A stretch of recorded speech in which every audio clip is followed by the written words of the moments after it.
Runway पर एक Boeing 747 take off करने के लिए बिल्कुल तैयार था। घनी धुंध के बीच पायलट ने थ्रस्ट लेवर ऊपर किए, हेडलाइट्स ऑन की और एयरक्राफ्ट अब टेक ऑफ स्पीड को क्रॉस कर चुका था। एक ऐसी स्पीड जहां से वापस होना नामुमकिन के करीब होता है। लेकिन ऐन इस मौके पर धुंध के बीच एक साया नमूदार होने लगा और ये साया था एक दूसरे बोइंग 747 का, जो उसी रनवे पर उल्टी डायरेक्शन में अब सिर्फ चंद मीटर्स ही दूर था। इसके बाद जो हुआ उसको इमेजिन करना भी काफी मुश्किल है। सवाल ये है कि आखिर नौबत यहाँ तक पहुँच कैसे गई? एयर ट्रैफिक कंट्रोलर क्या कर रहा था और कौन सी एक छोटी सी गलती थी जिसने जन्म दिया एविएशन हिस्ट्री के सबसे खतरनाक हादसे को? ये दुख भरी रुदाद पेश आई स्पेन के कैनरी आइलैंड्स में, जिसे दुनिया आज टेनरिफ एयरपोर्ट डिजास्टर के नाम से याद करती है। नाज़रीन, इस कहानी की शुरुआत हादसे के एक दिन पहले 26 मार्च 1977 को शुरू होती है, जब पैन एम फ्लाइट 1736 एक Boeing 747 jumbo jet Los Angeles airport से टेक ऑफ होता है। इसको न्यूयॉर्क में लैंड करके कुछ पैसेंजर्स उठाने थे और फिर इसकी फाइनल डेस्टिनेशन थी समंदर पार कैनरी आइलैंड्स का शहर लास पाल्मस। ये एक चार्टर्ड फ्लाइट थी और इसी वजह से पूरी तरह बुक थी, जिसमें ज्यादातर बड़ी एज के पैसेंजर सवार थे जो लास पाल्मस में क्रूज शिप को एंजॉय करने का इरादा रखते थे। लास पाल्मस कैनरी आइलैंड्स का कैपिटल है, जो मोरक्को की कोस्ट से तकरीबन 100 किलोमीटर दूर स्पेन का सबसे सदर्न पार्ट है। ये जगह अपने ट्रॉपिकल मौसम की वजह से दुनिया भर में काफी फेमस है। लेकिन 1977 में कैनरी आइलैंड्स की खूबसूरत ढाल के पीछे एक पॉलिटिकल टेंशन छुपी थी। यहाँ एक ग्रुप जिसको MPAIAC कहा जाता था, स्पेन से कैनरी आइलैंड्स की आजादी के लिए आवाज उठा रहा था और अपनी इस कैंपेन के लिए अक्सर ये ग्रुप वायलेंस का सहारा भी लेता।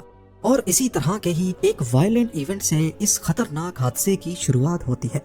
पैन एम फ्लाइट 1736 ने न्यूयॉर्क के JFK इंटरनेशनल एयरपोर्ट से पैसेंजर्स उठाए और रवाना हो गई लास पाल्मस आइलैंड की जानिब। इसके केबिन क्रू में शामिल 56 इयर्स के captain Victor Grubbs, first officer 39 years के रॉबर्ट ब्रैग और 46 इयर्स के फ्लाइट इंजीनियर जॉर्ज वॉन समेत 13 फ्लाइट अटेंडेंट्स और 380 पैसेंजर्स शामिल थे। ये तो सारी डिटेल्स थी पैन एम फ्लाइट 1736 की, जो अब अटलांटिक ओशन के ऊपर क्रूज कर रही थी। अब आते हैं दूसरे जहाज की तरफ, जो इसी हादसे का शिकार होना था। नेदरलैंड्स के शहर एम्स्टर्डम एयरपोर्ट पर KLM फ्लाइट 4805 तैयार हो रही थी। ये भी एक बोइंग 747 ही था और इसको भी कैनरी आइलैंड्स के शहर लास पाल्मस ही जाना था। इसके कॉकपिट में 50 साल कैप्टन जैकब, 42 इयर्स के फर्स्ट ऑफिसर क्लास और 48 इयर्स के फ्लाइट इंजीनियर विलियम शामिल थे। इसमें 11 फ्लाइट अटेंडेंट्स और 235 पैसेंजर सवार थे। KLM फ्लाइट 4805 ने बोर्डिंग के बाद एम्स्टर्डम इंटरनेशनल एयरपोर्ट से उड़ान भर ली। अब ये दोनों एयरक्राफ्ट कैनरी आइलैंड्स के लास पाल्मस एयरपोर्ट की तरफ रवां दवां थे। इसी दौरान लास पाल्मस एयरपोर्ट पर दो आदमी टर्मिनल बिल्डिंग की तरफ बढ़ते हैं और एक फ्लावर शॉप के बाहर एक बैग रखकर कहीं गायब हो जाते हैं। एक ऐसा बैग जिसमें काउंटडाउन टाइमर के साथ बॉम्ब लगा हुआ था। ठीक दोपहर के 1 बजे लास पाल्मस एयरपोर्ट की रिसेप्शन पे एक फोन कॉल आती है। अगली तरफ वाले शख्स ने अपना ताल्लुक MPAIAC ग्रुप से जाहिर किया, वही ग्रुप जिसका जिक्र वीडियो की शुरुआत में हुआ था, और कहा कि अगले 15 मिनटों के बाद लास पाल्मस एयरपोर्ट में बॉम्ब ब्लास्ट होने वाले हैं। एयरपोर्ट के अमले ने फौरन हरकत में आते ही 15 मिनट से पहले पूरा लास पाल्मस एयरपोर्ट खाली करवा दिया और उनकी ये भगदड़ तब खौफ में बदल गई जब ठीक 15 मिनटों के बाद हुआ एक जोरदार धमाका। इस ब्लास्ट की वजह से टर्मिनल बिल्डिंग की छत का एक बड़ा हिस्सा गिर गया, पर इसके बाद लास पाल्मस एयरपोर्ट की तमाम सरगर्मियां सस्पेंड कर दी गईं। तमाम फ्लाइट्स कैंसिल और जिन फ्लाइट्स को यहाँ लैंड करना था उनको डाइवर्ट कर दिया गया। कुछ देर बाद एम्स्टर्डम से आने वाली KLM फ्लाइट 4805 लास पाल्मस के करीब पहुंच चुकी थी, पर एयर ट्रैफिक कंट्रोलर ने उनको एयरपोर्ट पे होने वाले धमाके की इत्तला दी और फ्लाइट को टेनरिफ आइलैंड के एयरपोर्ट पे लैंड करने की हिदायत दी, जो यहाँ से 110 किलोमीटर दूर था। KLM के कैप्टन ने मजीद 25 मिनट की उड़ान के बाद दोपहर 1:38 पे टेनरिफ एयरपोर्ट के रनवे 30 पर लैंड कर लिया।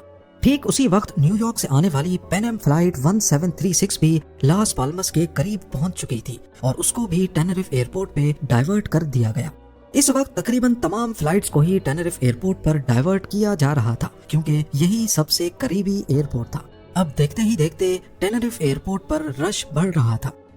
आपको यहाँ बताते चलें कि टेनरिफ एयरपोर्ट पहाड़ी इलाके में वाक़ एक छोटा सा एयरपोर्ट है। अटलांटिक ओशन से बहुत करीब इसकी ऊंचाई 2000 फीट के आसपास है। ये इलाका ऊंचे पहाड़ों से घिरा हुआ है और इसी वजह से अटलांटिक ओशन की नम हवाएं पहाड़ से टकराकर जब ऊपर की तरफ जाती हैं तो फौरन ठंडी होकर बादलों में बदल जाती हैं।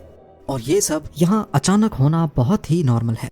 जब पैन एम फ्लाइट और KLM फ्लाइट ने टेनेरिफ एयरपोर्ट पे लैंड किया तो विजिबिलिटी बिल्कुल ठीक थी, लेकिन अब अचानक यहाँ की विजिबिलिटी बादलों की वजह से कम हो चुकी थी।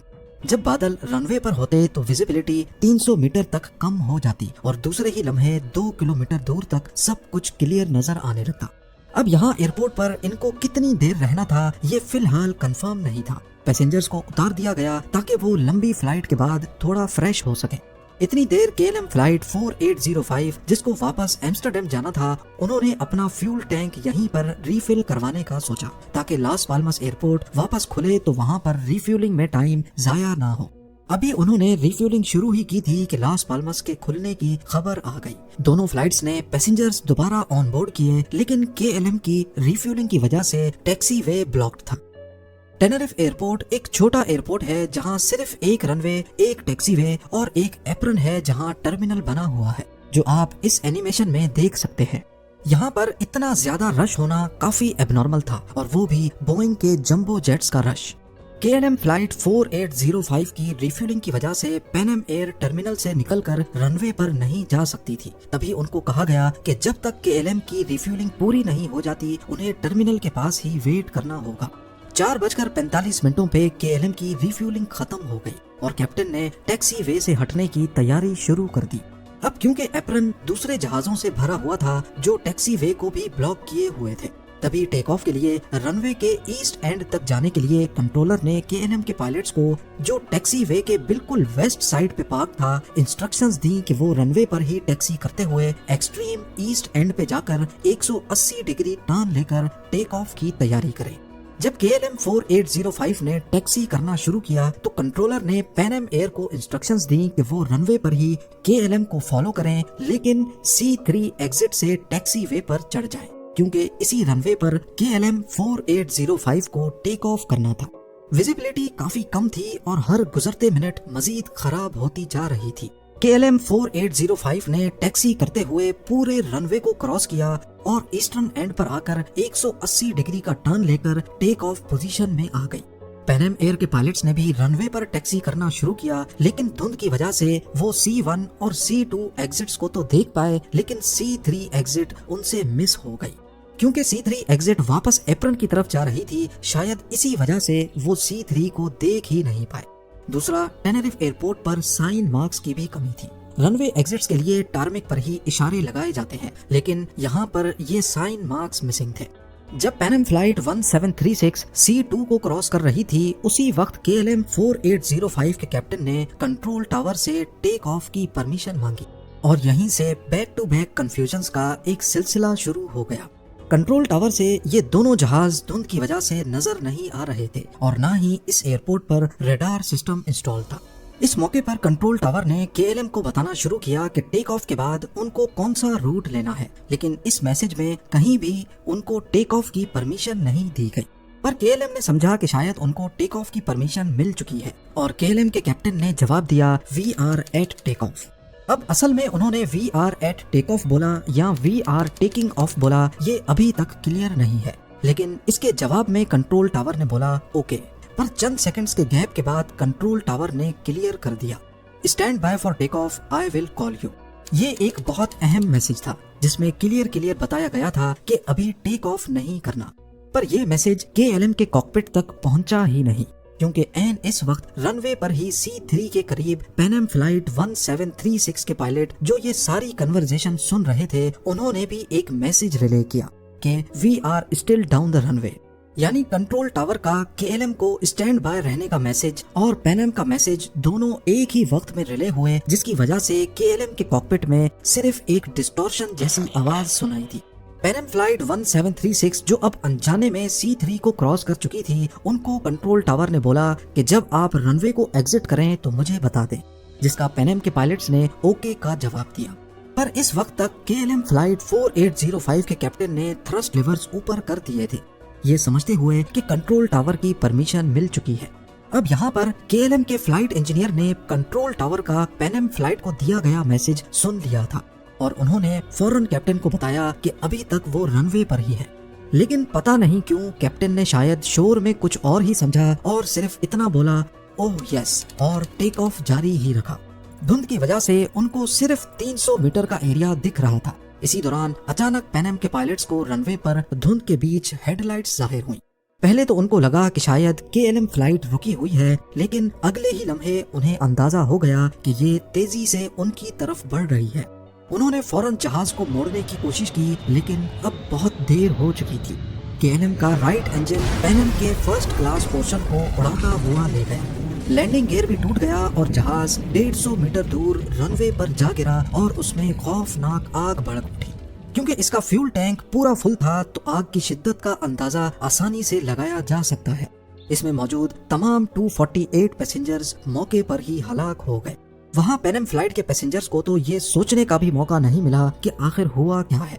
फर्स्ट क्लास के पैसेंजर्स तो मौके पर ही खत्म हो गए, लेकिन नीचे इकोनॉमी क्लास के कई पैसेंजर्स को छत में हुए सुराख से निकलने का मौका मिल गया। कई ने 20 फुट की ऊंचाई से छलांग लगाकर अपनी जान बचाई। पैनम फ्लाइट के 396 पैसेंजर्स में से सिर्फ 61 लोग ही जिंदा बच सके। शायद मजीद लोग जिंदा बच जाते, लेकिन धुंध की वजह से कंट्रोल टावर को इस एक्सीडेंट का कुछ देर बाद इल्म हुआ।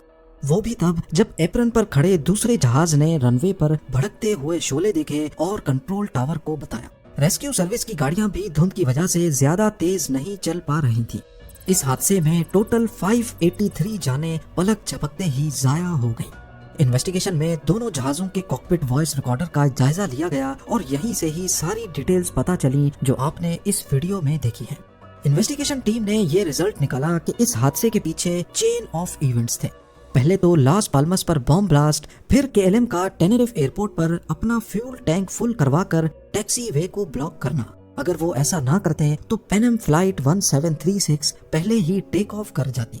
उसके बाद अचानक विजिबिलिटी कम हो जाना और पैनम का C3 एग्जिट को मिस करना। पर इन्वेस्टिगेशन टीम ने इस हादसे का जिम्मेदार KLM फ्लाइट 4805 के क्रू को ठहराया, क्योंकि आफ्टर ऑल उन्होंने बगैर परमिशन के टेक ऑफ जारी रखा, जबकि 5 सेकंड्स पहले फ्लाइट इंजीनियर ने कैप्टन को रोका भी था।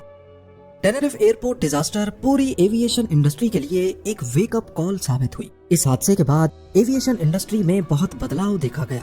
कॉल साइंस में तब्दीली की गई, उनके रूल्स चेंज किए गए, तमाम एयरपोर्ट्स पर रेडार को मैंडेटरी किया गया और रनवे पर होल्डिंग पॉइंट्स और इंडिकेटर्स का होना लाजमी करार दे दिया गया।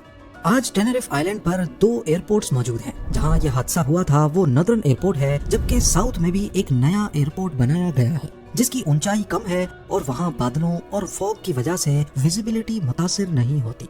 उम्मीद है जेम टीवी की ये वीडियो भी आप लोग भरपूर लाइक और शेयर करेंगे। आप लोगों के प्यार भरे कमेंट्स का बेहद शुक्रिया। मिलते हैं अगली शानदार वीडियो में।